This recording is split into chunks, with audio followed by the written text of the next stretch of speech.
would take it. So he signed up, he's in the class, he's coming up right now. Michael Style, I'm so glad you're here.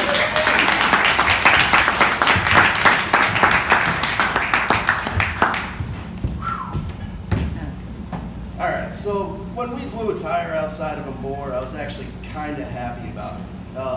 I've made this trip from Dakar, the capital city of Senegal, all the way down to my home in Tambacounda, probably 12, 13 times at this point. And when you're traveling in the Sept class, which is a busted up old station wagon modified to carry 7 passengers and a driver, shit happens every single time. So about an hour, it took us to get a tire back on the car, and then we jumped back on the road. I figured smooth sailing, got the drama over early. Next stop, Cowlack. Yeah, the sailing wasn't smooth. Just a quick note, don't go to Cowlack. Cowlack fucking sucks. We had to stop in Cowlack because it's the last gendarme checkpoint before Tambacounda. And when our car stopped and the gendarmes asked our driver for his license, turned out he didn't have one. So,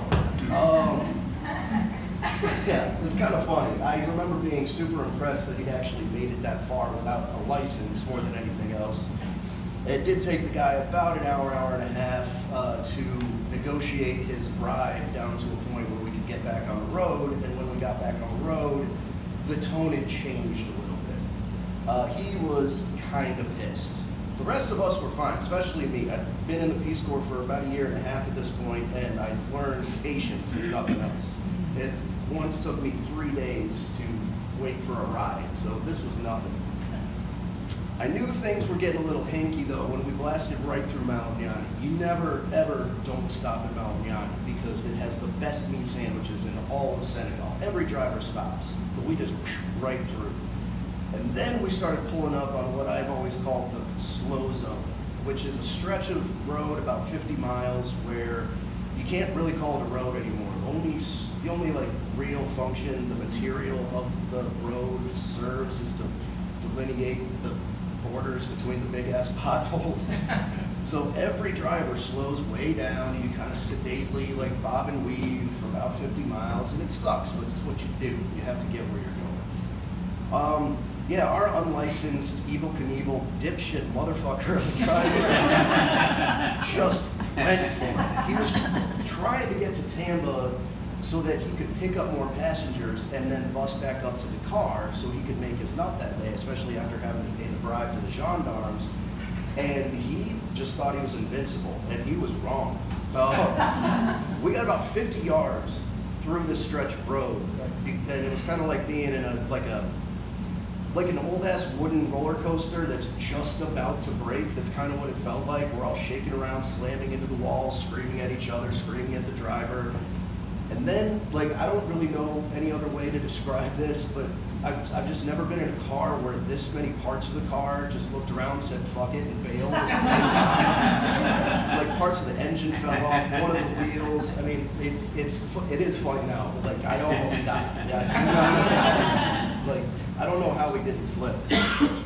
So now this sucks. We are stranded in the most remote part of our drive home. It is 120, 125 degrees because we're inland in Senegal, not an exaggeration. We've got some hours of sunlight left, and we just kind of have to hunker down in as much shade as we can and pass the time. Luckily, one of the other passengers in the car was from Togo. So being that he didn't speak any of the tribal languages that us living in Senegal did, we were all speaking French, which was great for me because that meant I could actually participate and not do the smile and nod foreigner thing that I did a lot while I was in my service, I'm not gonna lie. And it was, legitimately kind of a great time for a little bit. I was listening to one guy and he just got married to his third wife and she was beautiful and he was so excited, except he brought her home and found out that his first wife hated her. And now he was gonna have to buy his new third wife a new house to keep the peace in the house. And then his buddy started giving him shit and being like, oh, what about when your second wife finds out? And he's like, oh my God, I'm gonna buy her so many presents and blah, blah, blah. And his buddy's like, oh, you'll probably have to buy her so many presents, it's gonna be more expensive than a third house. And he's like, I can't afford a third house. And then not thinking, I'm like, well then you can't afford a third wife. And everybody's like, was a nice moment for me. So we talked about like their jobs, their farms, where to find the best mafe in Tambakunda, Mamadou Diallo's restaurant, by the way, it's amazing. And we talked about, you know, how hot it was, the rainy season coming up. And then, because it's Senegal, we love talking about politics, we got into politics. And this is where shit got weird. Two of the guys were really anti-Wad. It had just come out that day that President Abdoulaye Wade, who's the democratically elected president, was trying to extend his term from 6 years to 9 years. And he was also trying to set up his son to be the next president. Everybody agreed his son was a total thief and really more Tubaab than African, and they were not happy with this.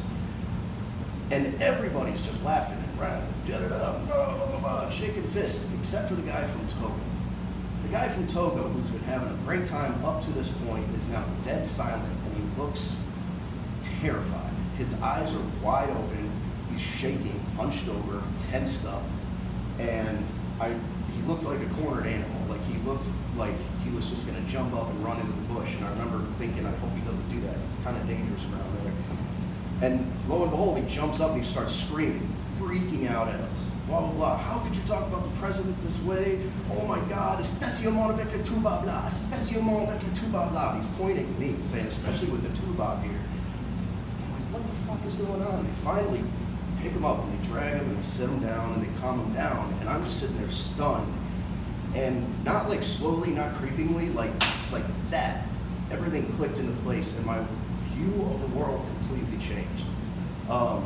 Senegal, this country that had seemed very large and had become my home and I was very comfortable in, was suddenly very small, and I never felt more far away from home than I ever had in my life. And I not ever felt like truly scared there, and suddenly I did. Because I realized this guy from Togo, which geographically is not that far from Senegal, is not a democracy like Senegal. In Senegal, we can talk about politics. In Togo, if this guy's caught talking and having this conversation, it's a really good chance that he is going to be yanked out of his house, thrown in jail, flat out killed, or just tortured so they can find more dissidents. And it was a very valid assumption of his to make that we were setting him up so that he would say something bad, so when we got to Tamba, we could turn him into fucking gendarmes and get some money back.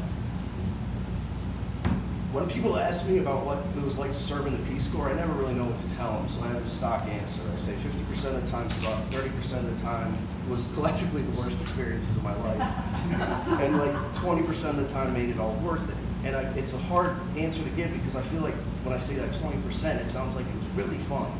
It was such a great time that, woo, it made all the crappy parts great, but it wasn't that. That 20% is like what made me me. You learn a lot of things about yourself and about the world. Like, for instance, the most important lesson I ever learned was like, it is completely fucking useless to try and make an impact on the world at large. But you can make an impact on every room you go into. And even more, I learned that day that we think about all these unalienable rights that we have that are like static and we have from birth, and that shit doesn't exist. We have circumstances in which we grew up, and those can all change very quickly. I don't know, this one day, that one little moment, and all these moments made me a completely different person than what I was when I went to the Peace Corps. And this had happened probably 1,000 times in those past 2 years. I got finally down to Tamba. I said goodbye to these 7 men who had been in one of the most formative experiences of my life, and then I